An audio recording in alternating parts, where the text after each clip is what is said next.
Perkenalkan, nama saya Sinur Maria Evalin Sibarani. Saya kelas 12 IPS 3, asal sekolah SMA Negeri 1 Lagu Boti. Alamat saya di Lagu Boti. Topik yang saya bawakan hari ini yaitu demokrasi liberal.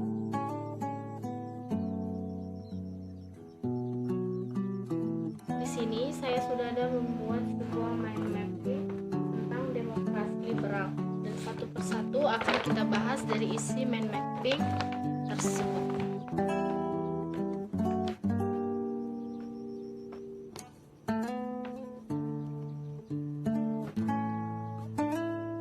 Pada tanggal 17 Agustus 1950, atas tuntutan rakyat kepada pemerintah pusat, akhirnya pemerintah pusat mengubah bentuk negara Republik Indonesia dari negara serikat menjadi negara kesatuan Republik Indonesia.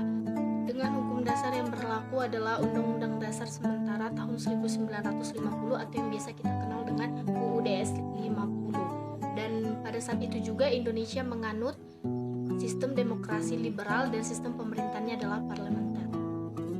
Demokrasi liberal ditandai dengan tumbuhnya partai politik yaitu multipartai, dan di mana partai yang terkenal pada saat itu adalah Masyumi, NU, PKI, dan PNI. Pada masa demokrasi liberal, rakyat Indonesia menganut sistem pemerintahan parlementer, di mana pada sistem pemerintahan parlementer ini yang menjadi kepala negara adalah Perdana Menteri, sedangkan presiden itu hanya sebagai simbol kepala negara. Dan pada sistem demokrasi liberal di Indonesia sering terjadi pergantian kabinet antara tahun 1950 sampai tahun 1959 sebanyak 7 kali. Nama-nama kabinetnya yaitu yang pertama Kabinet Natsir, yang kedua Kabinet Sukiman Suwirjo, yang ketiga Kabinet Wilopo, yang keempat Kabinet Ali Klongso, yang kelima Baharudin Harahap, yang keenam Ali Sastronidjojo II, yang ketujuh Kabinet Juanda. Oke, dan kita akan bahas satu persatu kabinet tersebut. Yang pertama adalah Kabinet Natsir. Masa pemerintahan Kabinet Natsir ini dimulai pada tanggal 7 September 1950 sampai dengan tanggal 21 Maret 1951. Program dari Kabinet Natsir ini sendiri adalah yang pertama membentuk DPRD di seluruh Indonesia. Yang kedua, diterimanya Indonesia sebagai anggota PBB pada tanggal 28 September 1950 sebagai anggota ke-60. Alasan berakhirnya masa jabatan Kabinet Natsir ini adalah mosi tidak percaya oleh Hadi Kusumo dan Partai PNI tentang pembubaran Dewan-Dewan Rakyat. Yang kedua adalah Kabinet Sukiman Suwirjo. Masa jabatannya ini dimulai pada tanggal 26 April 1951 sampai pada tanggal 3 April 1952. Program dari Kabinet Sukiman Suwirjo ini adalah kerjasama antara Republik Indonesia dengan Amerika Serikat, di mana Republik Indonesia mendapat bantuan persenjataan dari Amerika Serikat. Alasan berakhirnya jabatan dari Kabinet Sukiman Suwirjo ini adalah meluasnya korupsi dan di mana kegagalan pembebasan Irian Barat dari tangan Belanda.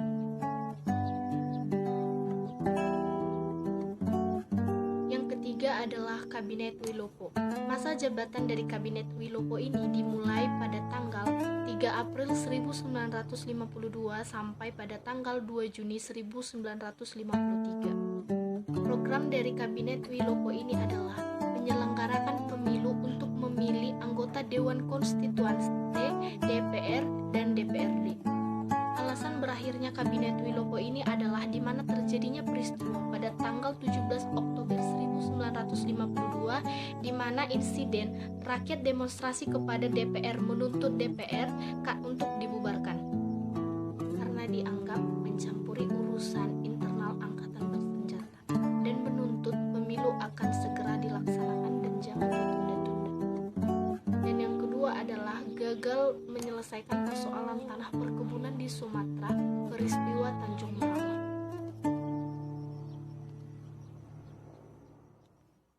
Yang keempat adalah Kabinet Ali Klongso atau Ali 1, dan masa jabatannya ini diawali pada tanggal 30 Juli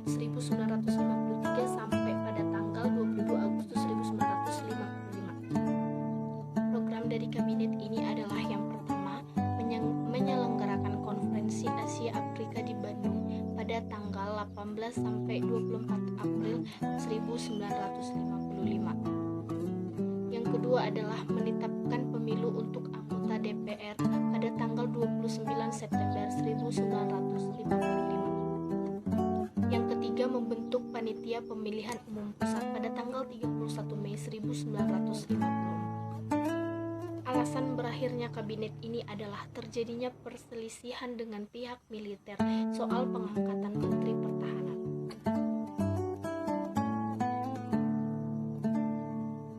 Yang kelima, Kabinet Baharudin Harahap yang masa jabatannya ini diawali pada tanggal 12 Agustus 1955 sampai pada tanggal 3 Maret 1956. Program dari kabinet ini adalah yang pertama, menyelenggarakan pemilu pertama pada tahun 1955 dan kedua, membubarkan Uni atau Indonesia Belanda secara sepihak. Alasan berakhirnya kabinet Baharudin Harahap ini karena sudah ada DPR baru.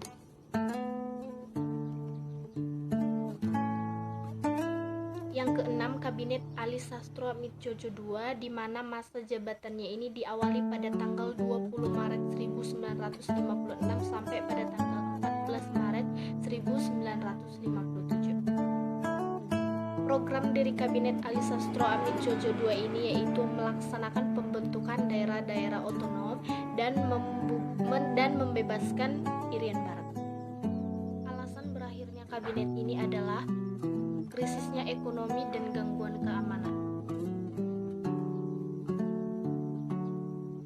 Dan yang terakhir adalah Kabinet Juanda yang diawali pada masa jabatannya tanggal 9 April 1957 sampai 10 Juli 1959. Program dari Kabinet Juanda ini yang pertama adalah membentuk Dewan Nasional, yang kedua adalah melaksanakan program kerja, memperjuangkan Irian Barat dan menggiatkan pembangunan.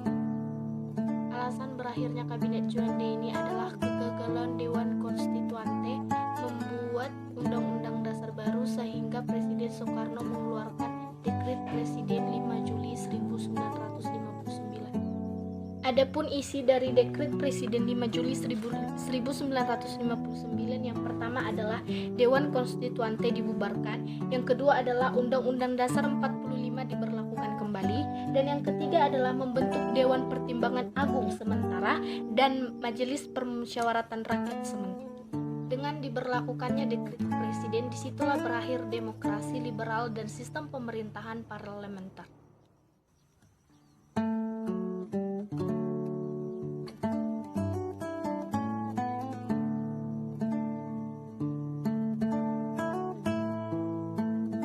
Sekian pembelajaran tentang demokrasi liberal dari saya. Jika ada kekurangan mohon dimaafkan. Sekian dan terima kasih. Dadah.